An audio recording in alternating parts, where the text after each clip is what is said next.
Capítulo 23. Envasado y conservación de los alimentos. Autores: Driscoll R.H. y Patterson J.L. 1. Necesidad del envasado. A. ¿Por qué envasar los alimentos? A lo largo de la historia, el hombre ha consumido alimentos cerca del lugar en el que se realizaba la recolección. Los recipientes naturales, calabazas, hojas, etc., permitían el transporte a distancias cortas. El hombre del Mesolítico utilizaba cestas y el del Neolítico descubrió la alfarería. Hace 4000 años se utilizaron vasos de cerámica cerrados para proteger los alimentos frente a los roedores, y en 1550 a.C., la fabricación de vidrio en Egipto constituía una importante industria. Los fenicios desarrollaron la caña de soplar, aunque el vidrio siguió siendo un material caro hasta el siglo XVIII y XIX. En el 1200 se comenzó a utilizar el hierro como una capa metálica de estaño, y en 1600 se sustituyó el hierro por el acero. En 1825, Ørsted fue el primero que extrajo aluminio, cuyo precio experimentó las siguientes fluctuaciones: $545 sobre libra en 1852, $11 sobre libra en 1855, $0.57 sobre libra en 1892 y $0.14 sobre libra en 1942. Hace un siglo las industrias alimentarias apenas utilizaban el envasado. Los productos se vendían en pequeñas tiendas o mercados locales, con frecuencia directamente desde los recipientes a granel, siendo el consumidor el que aportaba el recipiente para la compra. La mantequilla, por ejemplo, se vendía a partir de grandes bloques y se proporcionaba al consumidor envuelta en trozos de papel. Los líquidos se mantenían en barriletes y se vertían en el recipiente del cliente. Próximo el cambio del siglo, la necesidad de mantener frescas las galletas condujo al desarrollo de las cajas de cartón plegable, revestidas con cera y con una etiqueta impresa colocada rodeando el envase. El envasado evolucionó rápidamente hasta el punto en el que en la actualidad prácticamente todos los productos se venden envasados. En el mundo industrializado, menos del 2% de los alimentos se alteran entre la producción y el consumo, mientras que en los países en vías de desarrollo se desechan del 30 al 50% de los alimentos, en gran medida debido a un envasado inadecuado. A nivel mundial, la industria de envasado de alimentos y bebidas utiliza al cabo del año aproximadamente 150.000 millones de recipientes. El envasado se remonta al momento en el que las poblaciones empiezan a trasladarse. Al principio se utilizaron piel, hojas y cortezas para transportar los alimentos. Las épocas griegas y romana asistieron al desarrollo de la cerámica y al comienzo del vidrio. En los años 1400 se empezaron a utilizar cajas de madera, y después de 1850, a medida que se desarrollaron los procesos de producción en masa, se comenzó a utilizar fundamentalmente el vidrio y el papel. La invención del enlatado tuvo como implicado a Napoleón Bonaparte. Más recientemente tuvo lugar el desarrollo de los plásticos. Concretamente, los primeros plásticos utilizados en Estados Unidos datan de 1935 a 1942.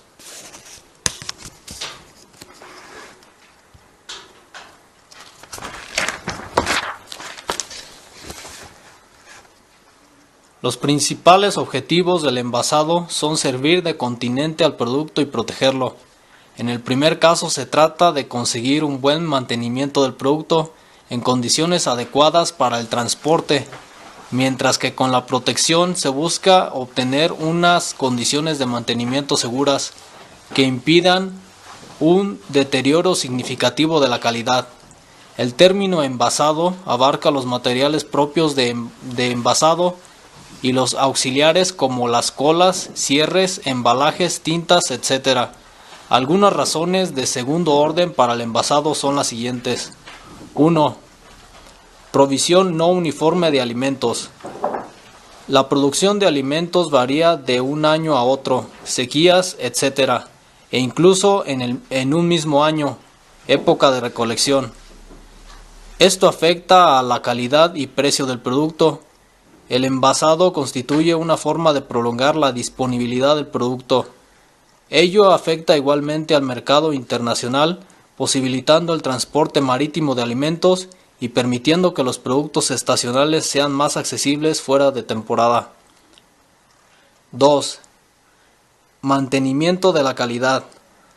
Algunos de los factores que afectan a la calidad de los alimentos son la oxidación, los microorganismos, pérdida del color, deshidratación, marchitez, adsorción de humedad, cristalización, pardeamiento no enzimático y actividad enzimática. Los métodos usuales de conservación de alimentos comprenden el enlatado, salazonado, desecación y congelación.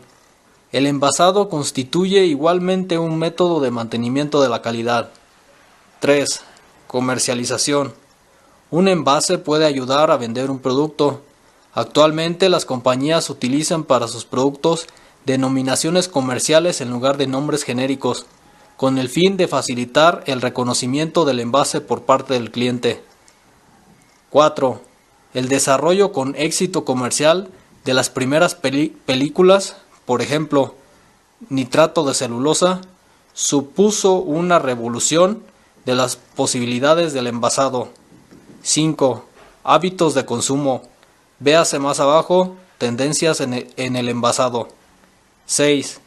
Entre los factores que han contribuido al desarrollo del envasado se encuentran la presencia de organismos internacionales de índole económico como la Comunidad Económica Europea, el transporte y la comercialización, hasta el punto de que durante las 3 últimas décadas el crecimiento en volumen e importancia del envasado ha sido uno de los más significativos en el área de la producción de alimentos.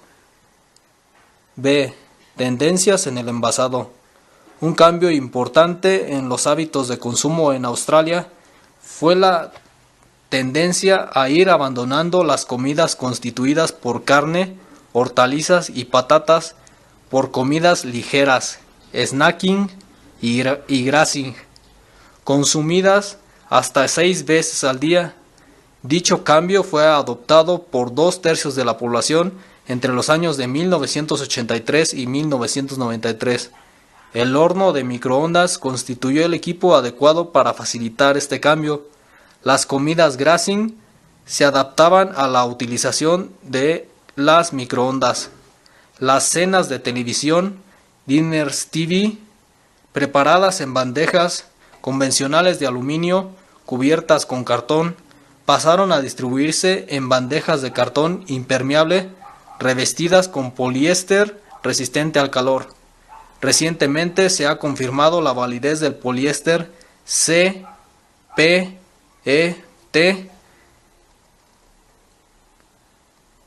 Es un material caro y que todavía requiere la presencia de un cartón externo, pero con la ventaja de poder ser reciclado. Actualmente se están utilizando bolsas retornables para las comidas destinadas al empleo de microondas. Un nuevo avance es el de los envases para microondas dotados de susceptores, que son envases que contienen una pieza o lámina delgada metalizada para conducir el calor producido por la energía del microondas.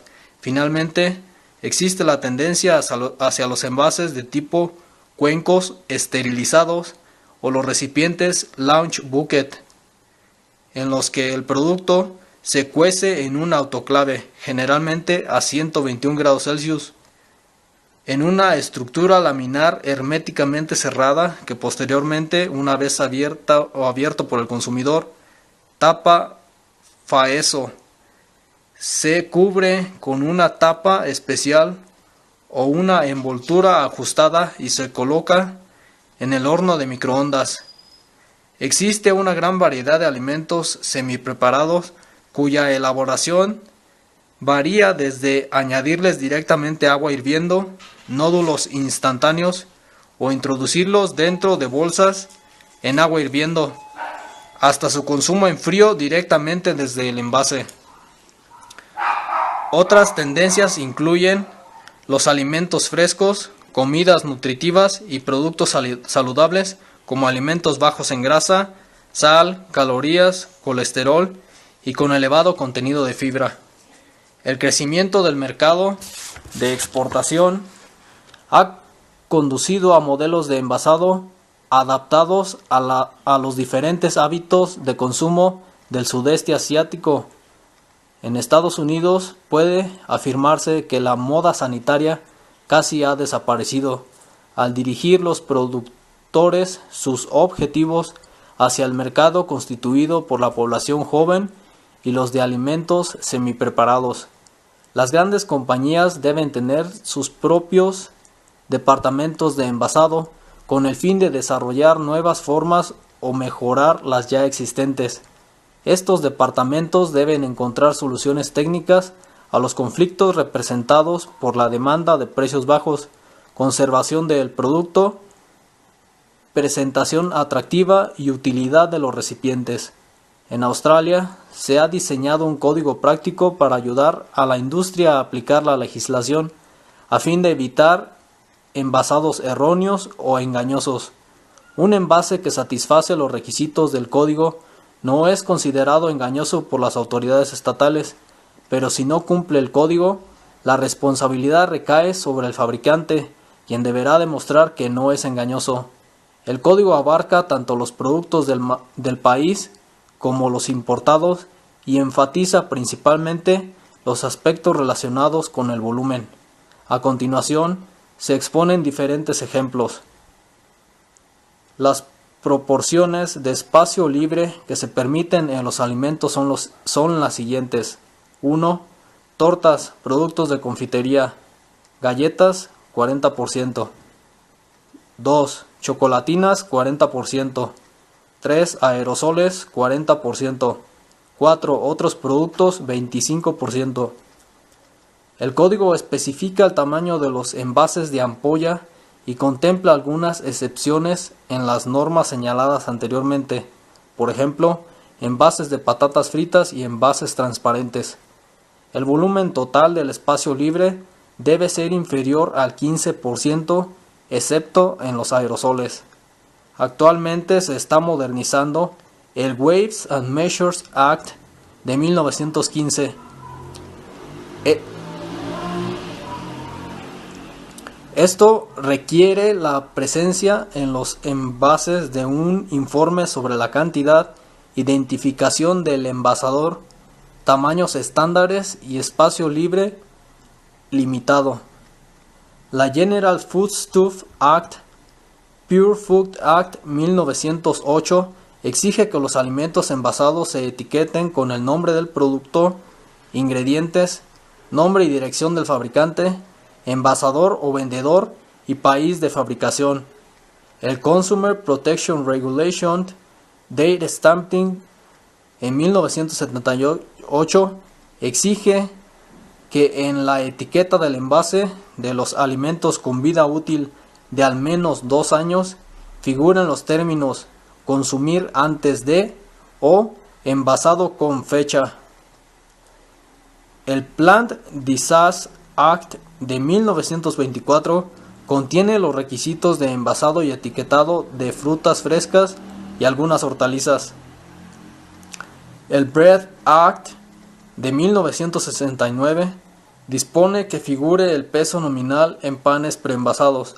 Existen relaciones similares como las que contemplan las Act for Fish and Oysters 1935, Poultry 1969 y Butter and Cheese 1979. Todas contienen regulaciones sobre el contenido de la etiqueta y el producto envasado. C. El envase ideal.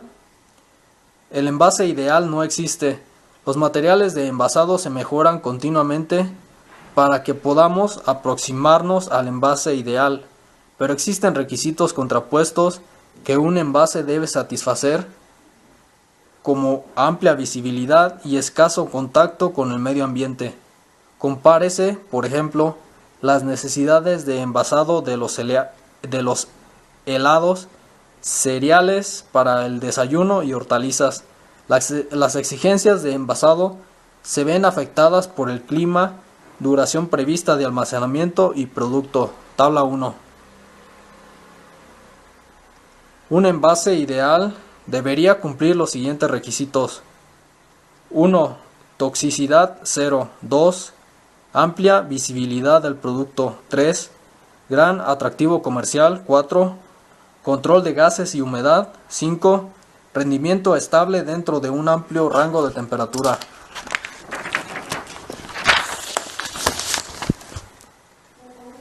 ¡6! Precio económico y disponibilidad. 7. Características adecuadas de resistencia a la compresión, desgaste y perforación.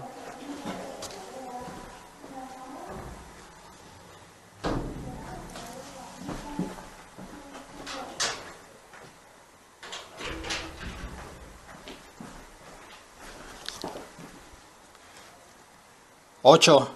En el caso de películas, facilidad de manipulación mecánica y adecuado coeficiente de fricción. 9. Características de cierre como apertura, hermeticidad y vertido. 10. Etiquetado adecuado. 11. Protección frente a la pérdida de aroma y flavor, lixiviación y migración de los materiales de envasado. 12. Transmisión controlada de los gases requeridos, por ejemplo, oxígeno para el color de la carne. La elección del envase supone siempre un compromiso entre los diferentes objetivos señalados anteriormente. 1. Presentación del producto. Para que un envase sea efectivo, el producto debe tener una buena presentación. En esta sección se consideran los factores que contribuyen al efecto de presentación de un producto en el lugar de venta.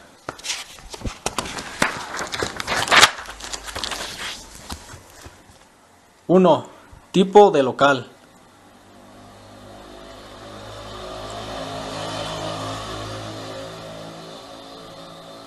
Un envase protector debe poseer solapas para que al abrirse permitan mostrar el producto, mientras que en algunos locales se puede eliminar el envase protector y mostrar directamente el producto colocado en estantes, sobresaliendo la preferencia por los recipientes rectangulares.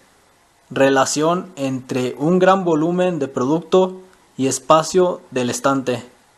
De esta forma, por ejemplo, la exposición en un extremo de la nave lateral puede requerir un embalaje en cartón diferente al de los productos expuestos en los estantes, en los que se ha eliminado las cajas de cobertura. 2. Tipo de iluminación.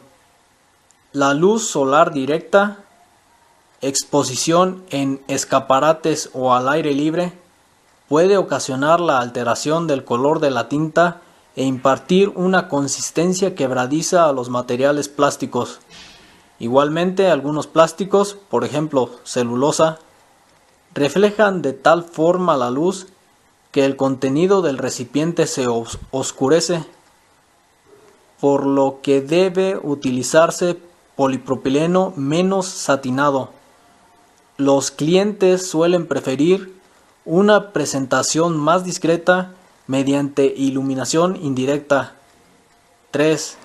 El artículo debe presentarse de forma que proporcione rápida toda la información que sobre el mismo debe conocerse.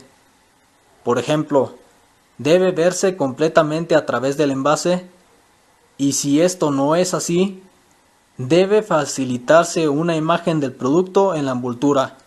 Una denominación comercial, marca, corta es más efectiva que una larga, al igual que si ésta se presenta en grandes caracteres, el producto es identificado más rápidamente por el consumidor. 4. Desde el punto de vista de atraer la atención del consumidor, el éxito de un envase dependerá de la elección de los colores, tamaño de impresión, distribución de datos en la etiqueta, nombre comercial y muchos otros factores. Conviene destacar dos propiedades concretas del material de envasado. 1. Transparencia, opacidad. Medida de la capacidad del material para dejar pasar la luz a través del mismo. Las propiedades ópticas de un material de envasado constituyen un aspecto crítico en la presentación del envase, pudiendo favorecer al producto. Por ejemplo, una película destinada a envolver un determinado producto debe poseer una elevada transparencia. La opacidad, término opuesto a transparencia, se define técnicamente como el porcentaje de luz que al pasar a través de una película es desviado más de 25 grados mediante un proceso de dispersión progresiva. Esta dispersión es producida por pequeñas partículas, bien sobre la superficie, opacidad superficial, o en el interior, opacidad interna. 2. Brillo, refractancia especular. Capacidad del material para reflejar la luz de forma similar a la realizada por un espejo. Lo contrario del brillo es el mate, producido por la refractancia difusa de la luz. Una película con un elevado brillo tiene un aspecto lustroso y, por tanto, un atractivo estético para el consumidor. 2. Comercialización frente a requisitos técnicos. La toma de decisiones sobre el tipo de envasado se lleva a cabo fundamentalmente en los departamentos de fabricación y comercialización. El departamento de envasado debe estar formado por especialistas en múltiples materias como diseño gráfico, tipografía, producción de modelos, maquetas, sistemas de envasado, distribución, aspectos legales, requisitos comerciales y exigencias del producto. Desde el punto de vista de comercialización, hay que señalar la importancia de los siguientes factores. 1. Visibilidad. 2. Información. 3. Función. Idoneidad de funcionamiento del envase. Por ejemplo, facilidad de apertura, protección, disponibilidad para su utilización con microondas, tamaño de las porciones, tamaño del producto, etc. Facilidad de manipulación, transporte, almacén, colocación en estantes. 5. Capacidad de atracción para el consumidor. 6. Precio del producto envasado en relación con el valor del producto. En la práctica, estos objetivos pueden ser discordantes con los de los fabricantes, que estarían más en consonancia con las siguientes características del producto.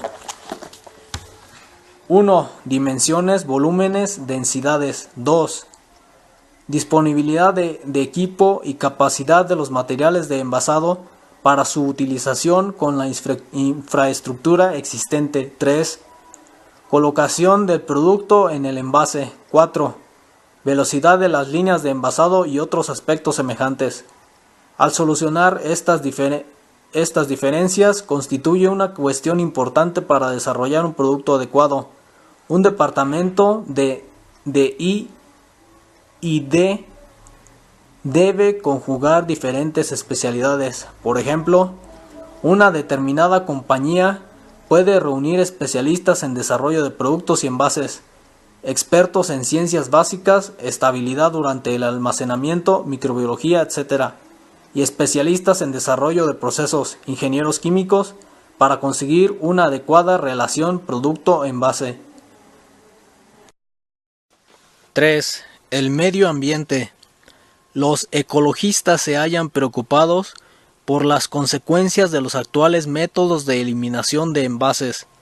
En junio de 1990, Alemania aprobó una ley que exigía que todos los materiales plásticos de envasado se fabricaran a partir de compuestos que pudieran reciclarse o quemarse sin producir humos nocivos.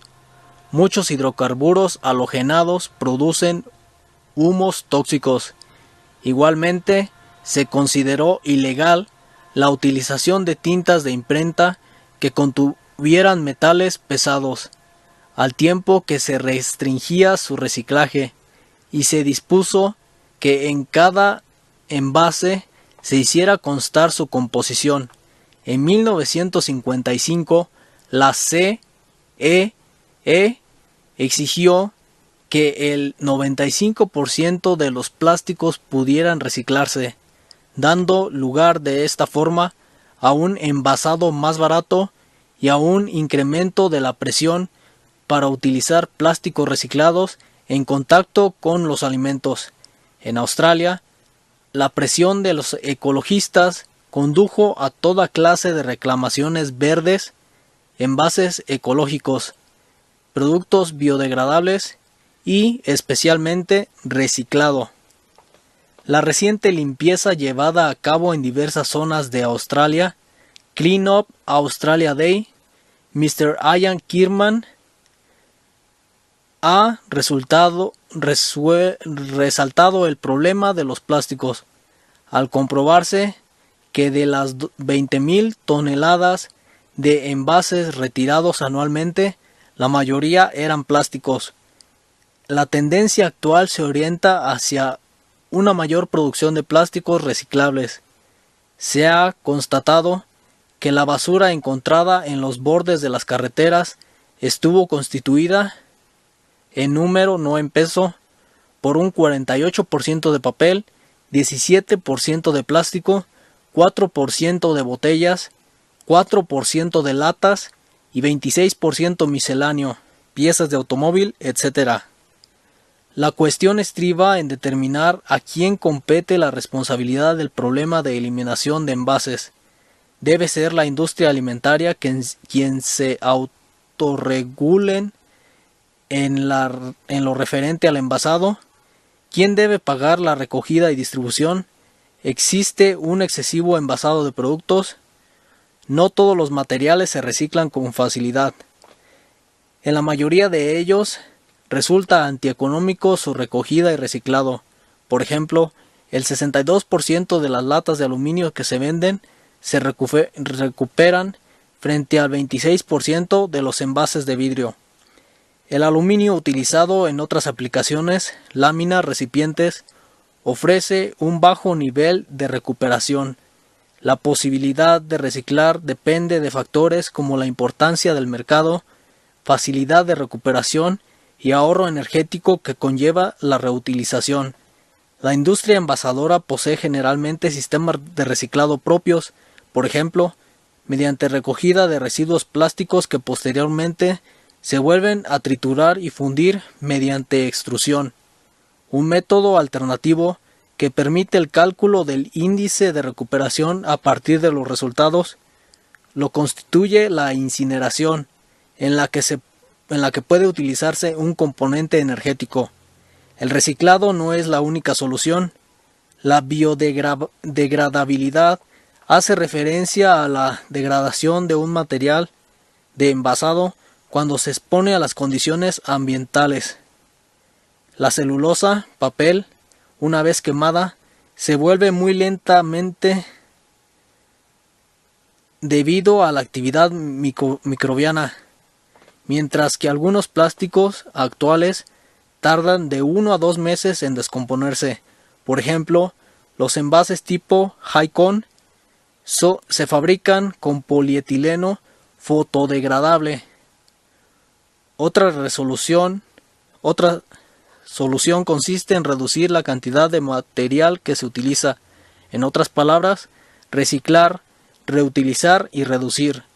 Uno de los mayores cambios experimentados en la industria alimentaria ha sido el de los recientes avances en el envasado aséptico. Los zumos de fruta y la leche se envasan asépticamente a gran escala. Por otra parte, las últimas investigaciones han conducido al desarrollo de técnicas específicas de envasado. La principal dificultad de esta investigación estuvo en garantizar un valor de F0 para las partículas sólidas en una mezcla bifásica. En defensa del envasado, debe hacerse constar que 1. En Australia, los residuos del envasado suponen menos del 10% del total. 2. El envasado reduce las pérdidas de alimentos desde el 30 al 50% en los países en vías de desarrollo o con limitación de los procesos de envasado hasta el 2 a 3% en los países desarrollados con infraestructura de envasado. Si se comparan las naranjas y el zumo de naranja, el concentrado envasado y la posibilidad de utilizar sus subproductos en cantidades grandes, especialmente la piel, casi en el momento del procesado, se observa que el envasado es responsable de la reducción de la tasa de residuos y el consumo de combustible debido al transporte. Los residuos domésticos se reducen en la medida en que se distribuye únicamente la porción de alimento requerida. 4. El envasado solo requiere un escaso número de recursos. 5. La capacidad de reciclado se halla en continuo aumento. 6. La tendencia actual se encamina a la utilización de menos material, por ejemplo, vidrio, aluminio, plástico. Si consideramos el punto 5 con más detalle, se puede comprobar la existencia de una presión creciente para llevar a cabo el reciclado de materiales y exigir a las industrias la utilización de materiales reciclados. Una de las principales dificultades del reciclado estriba en la falta de control en la utilización de los envases plásticos por parte del consumidor, por ejemplo, para pesticidas, agentes químicos, y la posibilidad de que estos envases resulten contaminados. Otro aspecto a tener en cuenta es la dificultad de eliminar la tinta de las etiquetas durante el reciclado. Debido a ello, algunos países han establecido que solo se reciclen para el envasado de alimentos residuos plásticos industriales. El material doblemente triturado puede colocarse entre otros materiales, siempre que la capa de plástico virgen posea propiedades de barrera adecuadas. La principal dificultad con los plásticos reutilizados reside entonces en la migración de contaminantes hacia el interior del alimento. En Estados Unidos, la Plastics Recycling Task Force ha remitido a la United States FDA las líneas maestras para el uso seguro de plásticos reciclados. Las normas United States actuales exigen que todos los componentes de los envases de alimentos deben tener una pureza adecuada en relación con su contacto con el alimento y que el envasado no contamine o adultere a este. En Australia, la legislación actual es inadecuada. La SICRO Food Research Law recomienda que se efectúe un completo control de calidad, tanto en los materiales reciclados como en los vírgenes. Dicho organismo ha sugerido las siguientes líneas de actuación. 1. Debe conocerse y controlarse la fuente del material reciclado. 2. Los materiales reciclados deben someterse a pruebas periódicas encaminadas a reconocer las posibles contaminantes. 3. Los compuestos reciclados deben cubrirse con materiales de barrera vírgenes. 4. Debe mantenerse la colaboración entre el CSIRO y la industria para proseguir el estudio de los materiales de envasado y contaminantes. Un ejemplo de la reducción del material lo constituyen las botellas de vidrio. Las primitivas botellas de Coca-Cola producidas por la Coca-Cola Amotills se fabricaron utilizando grandes cantidades de vidrio. Recientemente se ha conseguido reducir aún más la cantidad de material recurriendo al empleo de PET, utilizando hasta un 30% de PET reciclado en estructura laminar. Debe hacerse constar que en el sur de Australia las botellas rellenables de 1 litro deben pagar un canon. South Australia Beverage Act 1978, lo cual se traduce en una tasa de reciclado del 97% con una media de 30 utilizaciones por botella. Las latas de cerveza representan un ejemplo aún más claro. El cambio de las latas de acero a las de aluminio supuso una reducción del peso de lata de 91 a 17 gramos, con la ventaja de que el aluminio puede reciclarse satisfactoriamente. En un estudio exhaustivo realizado en Estados Unidos, en el que se compararon envases de aluminio, vidrio y PET utilizados en botellas no alcohólicas, se demostró que las botellas fabricadas con PET fueron un 25% más eficaces desde el punto de vista energético que las botellas de vidrio y un 65% más que los envases de aluminio, al tiempo que tuvieron un menor impacto sobre los recursos en relación con las posibilidades de reciclado. Delegado de Franklin Associates para el estudio 1978 NAPCOR. Compárense estos resultados con los anteriormente señalados de la Clean Up Australia Day. D.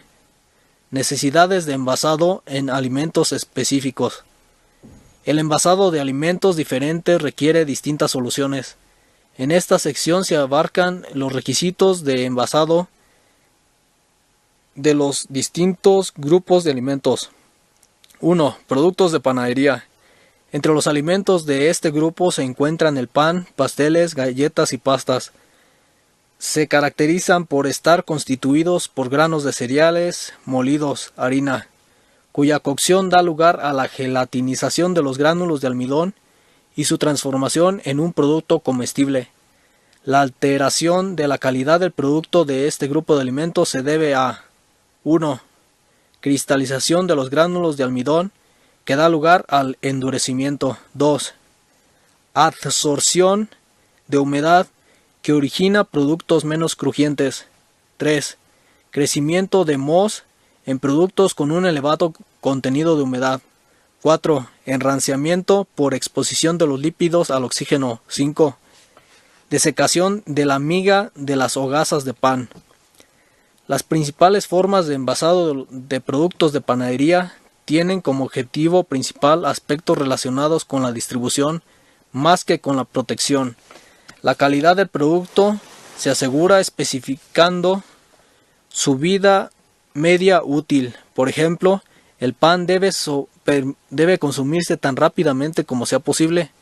En el caso del pan, es difícil especificar un material de envasado que pueda cumplir las exigencias de mantenimiento de una textura seca y crujiente y el grado de humedad de la miga. Más aún, el movimiento de humedad desde el almidón a la proteína dentro de la miga produce cambios en la textura a medida que el pan envejece. Puesto que la vida media es corta, el envasado del pan persigue el control parcial de la humedad. aunque su principal objetivo es permitir una distribución segura e higiénica del producto. El material utilizado debe ser económico, al ser el pan un producto de consumo diario. Estas exigencias de envasado son incluso excesivas en muchos productos de panadería. Las pastas y pasteles se distribuyen generalmente en cajas de cartón, permeables al aire, construidas con un soporte de cartón encerado. Los envases de pasteles deben poseer respiradores, de forma que el envase pueda respirar humedad durante el calentamiento o enfriamiento, evitando que la corteza absorba humedad. 2. Cereales para desayuno. Este grupo de alimentos comprende los cereales para desayuno listos para comer. RTE, Ready to Eat, tales como muesli, copos de maíz, trigo fragmentado, arroz hinchado y granos nutritivos. En muchos casos, el nombre del producto supone un vínculo importante con los cereales utilizados en su producción. El principal factor que ocasiona el deterioro de la calidad es la absorción de humedad, por lo que deben exigirse propiedades de barrera antihumedad. Dado que la absorción de humedad se verifica lentamente, las exigencias en cuanto a la eficacia de barrera no son demasiado grandes.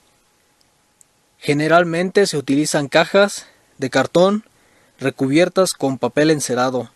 En el caso del trigo fragmentado, debe garantizarse la respiración del envase al objeto de evitar el desarrollo de olores rancios. Actualmente existe una fuerte tendencia hacia la utilización de bolsas recubiertas con polietileno y en el caso de productos con un elevado contenido de azúcar, pueden emplearse hojas laminadas para proporcionar un mayor grado de barrera antihumedad. 3. Chocolate y productos de pastelería. Este grupo de alimentos se caracteriza por un elevado contenido de azúcar y a veces un alto contenido graso. Los productos de pastelería se han fabricado desde los tiempos del antiguo Egipto y probablemente incluso antes mezclados con frutas o miel.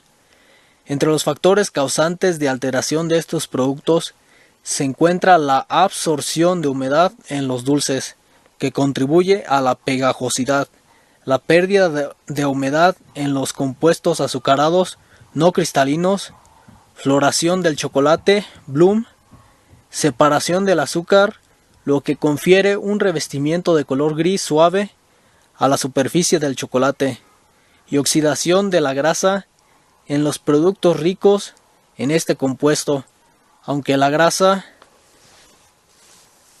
del chocolate no sufre el enranciamiento. Los jarabes deben envasarse en recipientes cerrados y pueden sufrir la pérdida de aroma. La temperatura puede afectar a la textura del producto, especialmente la fusión del chocolate y, de forma más general, las propiedades viscoelásticas y elásticas de las mezclas azúcar, sólido, agua, permitiendo la separación de los componentes, por ejemplo, aceite de la fase acuosa. Las exigencias de envasado para estos productos son generalmente moderadas. Hasta hace poco tiempo, los dulces se envasaban con los requisitos mínimos, principalmente dirigidos al transporte y distribución más que a la protección del producto. Se distribuían en cajas de cartón diseñadas para exponer el producto, por lo que se abrían en los mostradores y de esta forma su contenido quedaba directamente expuesto a las condiciones ambientales. Las envolturas de celulosa constituyen una forma característica de envasar los dulces, aprovechando las propiedades del celofán para conservar un efecto de torsión. También se han utilizado ampliamente las láminas de aluminio, papel glacine, bolsas de polietileno y poliésteres metalizados. En el chocolate se utilizan generalmente envases opacos o polipropileno nacarado, para evitar la aparición de transparencias de contacto, show-through, manchas de aspecto desagradable sobre el plástico que le confieren un aspecto mojado. 4. Productos lácteos. Dentro de este grupo de alimentos existe una amplia variedad de productos cuyo número ha aumentado considerablemente en las últimas 2 décadas. Entre ellos se encuentran productos lácteos que comprenden la leche entera, evaporada, desnatada, baja en grasa y leche en polvo, yogur y otros productos lácteos fermentados, quesos divididos en cremosos y duros, quesos procesados, helados, nata, incluidas la nata ácida y nata batida, mantequilla. Los productos lácteos poseen un elevado contenido de grasa. La leche cruda contiene aproximadamente un 4% de grasa, pudiendo alterarse por la acción de un amplio número de bacterias, entre las que se encuentran Mycobacterium tuberculosis, Staphylococcus, Lactobacillus, como el Bacillus cereus, Listeria monocytogenes y Salmonella. También poseen generalmente un elevado contenido de proteína, cuya desnaturalización tiene lugar a altas temperaturas, como las alcanzadas en los procesos UHT y de agua. Debido a su elevada actividad del agua, los productos lácteos deben esterilizarse o pasteurizarse, pudiendo de esta forma almacenarse en condiciones seguras durante un tiempo que dependerá de la temperatura de almacenamiento. Además, la leche puede homogenizarse, lo que ocasiona una dispersión estable de los glóbulos grasos en la fase acuosa. Un problema específico de los productos lácteos como la leche es su susceptibilidad a la luz, que puede ocasionar la destrucción de la vitamina B2 y la producción de flavores oxidados. Por ello, las principales exigencias en cuanto a envasado se centran en envases con elevadas propiedades de barrera y que protegen de la luz. Los productos lácteos se envasan en botellas, cartones, plástico, botellas de plástico, HDPE, pequeños envases laminados para ventas reducidas y recipientes de hoja laminada helicoidal para productos en polvo. El cartón, sin encerar, mejor que encerado, ofrece una mayor protección frente a la luz que las botellas. Los yogures se envasan en vasos, por ejemplo, de poliestireno. Los quesos se envasan en plásticos laminados, nylon, láminas diversas o se revisten con cera para proteger la superficie. Los helados se envasan en tubos, papel glacine, papel encerado y papel. La nata se envasa en cartones, recipientes de vidrio o vasos de plástico, HPED. La mantequilla en recipientes de plástico o papel glacine. Los productos lácteos obtenidos mediante el proceso UHT se envasan en cartón revestido con polietileno al que se añade una lámina de aluminio como barrera protectora. El principal problema de los productos lácteos es su corta vida útil. En la leche se han llevado a cabo 2 innovaciones que han prolongado esta vida útil: la esterilización mediante procesos UHT y el envasado aséptico. Ello permite la venta de leche sin refrigerar. 5. Productos cárnicos. Los productos cárnicos se dividen en frescos y procesados. Estos últimos, además, se pueden clasificar en productos fermentados o sin fermentar. La posibilidad de procesar y envasar este tipo de productos supuso un gran impacto para la industria cárnica. Técnicas de procesado, como la salazón en salmuera y fermentación, tuvieron un lento desarrollo en el último milenio. Sin embargo, la refrigeración constituyó la clave para el desarrollo del envasado como método de conservación de los productos cárnicos en el último siglo. Existen fundamentalmente 3 mecanismos de acción por los que se produce la alteración de la leche fresca. modificación del color, debido a cambios de valencia del hierro de la sangre, alteración microbiana y deshidratación. Por ello, además de evitar la contaminación del producto, el envasado de la carne fresca debe prevenir la pérdida de humedad, permitir una pequeña transmisión de oxígeno para mantener el color y evitar la alteración. La exposición a la luz puede ocasionar una ligera modificación del color. La carne se envasa frecuentemente en bandejas de plástico cubiertas con envolturas de PVC retraído, celulosa o películas de caucho, y en porciones con un tamaño apto para consumo directo, aunque cuando se requiere un periodo más amplio de almacenamiento, se recurre al envasado en PVC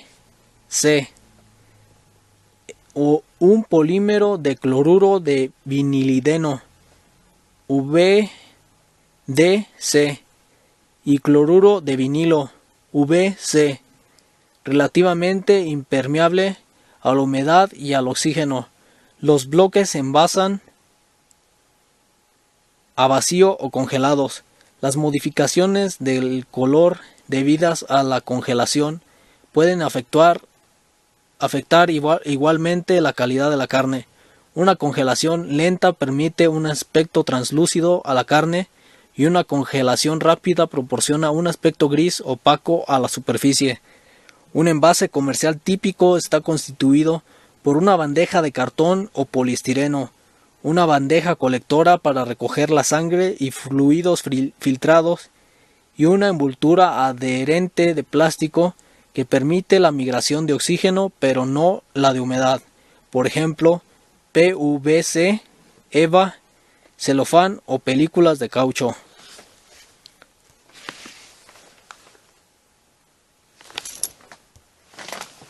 6. Aperitivos salados. En este grupo se encuentran productos ricos en almidón, fritos y extruidos, como papas fritas y galletas saladas, nueces, queso para untar y ciertos tipos de galletas. Las principales alteraciones que se presentan en este tipo de productos son la rotura de los mismos, envejecimiento y rancidez. El envasado se realiza en bolsas de polietileno, propileno, revestidas con películas laminadas helicoidales y cartón, envases compuestos. Para las papas fritas se utilizan bolsas glacine. 7. Frutas y hortalizas frescas. Existen numerosas causas de alteración de las frutas y hortalizas frescas, como la actuación de parásitos e insectos, mayugaduras, condensación, acción de ciertos gases, dióxido de carbono, CO2 y etileno, C2H4, fluctuación de la temperatura, enfermedades que afectan al aspecto, fermentación anaerobia, marchitez y maduración. Las exigencias de envasado en frutas y hortalizas se hallan ampliamente condicionadas por el hecho de la persistencia de la respiración durante el almacenamiento. El envase debe permitir la respiración del producto para asegurar la maduración. La producción de etileno puede prevenirse, evitando de este modo la senescencia antes del transporte y permitiendo de esta forma completar la maduración inmediatamente antes de la venta. Es necesario el control de 4 compuestos: CO2, O2, H2O y C2H4 en ciertos casos para evitar alteraciones fisiológicas puede recurrirse a la aplicación de algunos gases de bajo peso molecular.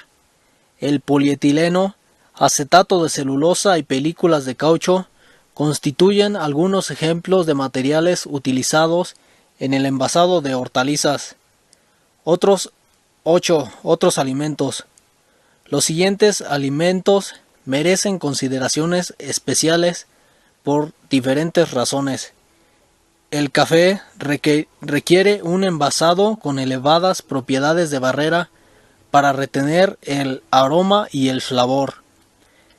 El llenado de envases de pequeño tamaño con alimentos como salsas, especias, mermeladas, etc., utilizados por las líneas aéreas y restaurantes, se realiza asépticamente empleando materiales con elevadas propiedades de barrera. Los alimentos desecados son poco exigentes en cuanto a las condiciones de envasado, salvo que deben estar protegidos frente a la reabsorción de humedad y a la contaminación. Los alimentos congelados requieren envases que puedan afrontar las bajas temperaturas sin que resulten excesivamente dañados. El polipropileno, por ejemplo, se vuelve quebradizo. Los vinos requieren elevadas propiedades de barrera, tanto frente al O2 como al SO2. Algunos recipientes para vino se fabrican con laminados complejos. Las botellas con tapones de corcho constituyen una forma de envasado eficaz en estos productos, aunque las manchas producidas por el corcho ha estimulado el interés por la utilización de tapones de plástico como alternativa. El objeto de mantener el flavor de estos envases requiere cierta protección frente a la luz. Resumen. En esta sección se ha ofrecido un perfil de la industria alimentaria y el envasado de grupos específicos de alimentos. En las próximas secciones se abordará el envasado desde el punto de vista opuesto, prestando atención a las propiedades de los diferentes materiales de envasado. 2. Materiales de envasado. A. Plástico. 1. Antecedentes. Introducción. El primer material de envasado que se observa es el plástico. Tecnológicamente es uno de los compuestos más complejos. En general, los materiales de envasado se clasifican en estructuras rígidas y flexibles. Las películas plásticas, láminas, papel y productos textiles son materiales flexibles, mientras que la madera, vidrio, metales y plásticos duros constituyen ejemplos de materiales rígidos.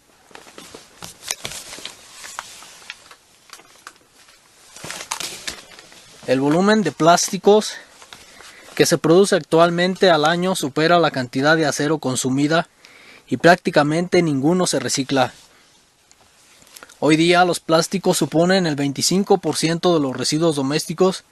Si bien menos del 20% de los recipientes utilizados están fabricados con este material, la mitad de ellos se emplean en el envasado de la leche y diferentes bebidas gaseosas. No obstante, la adopción de otras formas de envasado duplicaría los costes, supondría un mayor gasto energético y reduciría el número de nuevos puestos de trabajo creados actualmente como consecuencia del crecimiento de la industria envasadora. Por ejemplo, 2.500 en Australia. Actualmente la necesidad de reciclado es una exigencia de creciente reconocimiento. Las principales dificultades estriban en la separación de los plásticos, trabajo manual y la pureza del producto final. Problemas energéticos.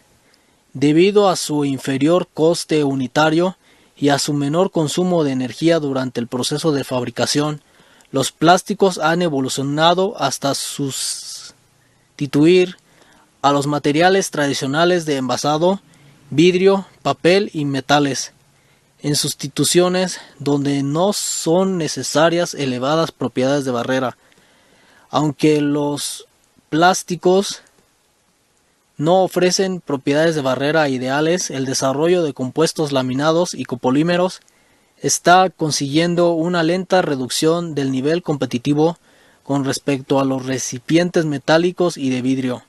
Historia. En el desarrollo de los plásticos deben señalarse por su importancia las siguientes fechas: 1843, la gutapercha malaya, una laca de moldura, fue el primer plástico seminatural. 1870, la investigación encaminada a encontrar un sustituto del marfil para la fabricación de bolas de billar condujo a Hyatt a producir piroxilina a partir de algodón y ácido nítrico, que al reaccionar posteriormente con el alcanfor dio lugar a la producción de celuloide.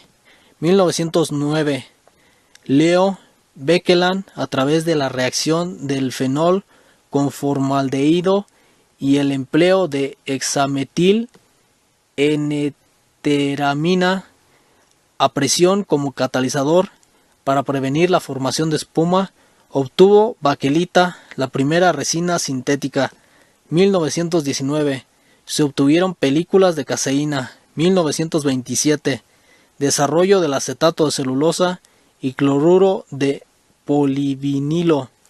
1935, mediante la reacción a presión elevada del etileno con trazas de O2 llevada a cabo por el ICI, se obtuvo LDPE, que posteriormente se utilizó en las reacciones técnicas de moldeo por soplado. 1953, Carl Zeissler obtuvo HDPE a partir de etileno, utilizando tetracloruro de titanio y trietilaluminio como catalizadores. Desde 1953 se ha producido un considerable desarrollo en el campo de los plásticos. Definición de términos: monómero, unidad básica de estructura química; polímero, varias unidades; plásticos, deformes, conformados mediante la aplicación de fuerzas de cizalla superiores al rendimiento mínimo del plástico; termoplásticos, obtenidos al reducir la tensión mediante un calentamiento moderado; termoformado, inicialmente obtenidos por calor quedando fijada la forma posteriormente; cristalino, regular, de forma regular; amorfo, opuesto a cristalino, forma aleatoria; isotáctico, con orientación molecular preestablecida, tacto uniforme; atáctico, estructura molecular altamente orientada, falta de tacto. 2. Fabricación del plástico. El polietileno es un plástico obtenido del aceite o carbón mediante extracción con etileno. El etileno, C2H4, es un monómero, es decir, una molécula que puede combinarse consigo misma mediante la rotura de dobles enlaces, originando macromoléculas de cadena larga altamente inertes al medio ambiente. El polietileno es un polímero. Existen otros monómeros derivados del etileno.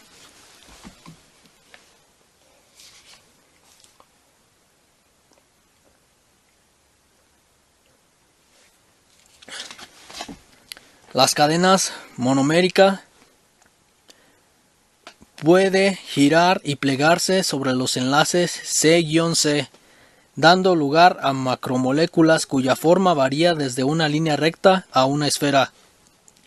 Las propiedades del plástico que se forma dependen en gran medida del grado de linearidad. A medida que el polímero se enfría tras su fusión o fabricación, las cadenas se unen entre sí mediante fuerzas de Van der Waals, atracción iónica o enlaces cruzados.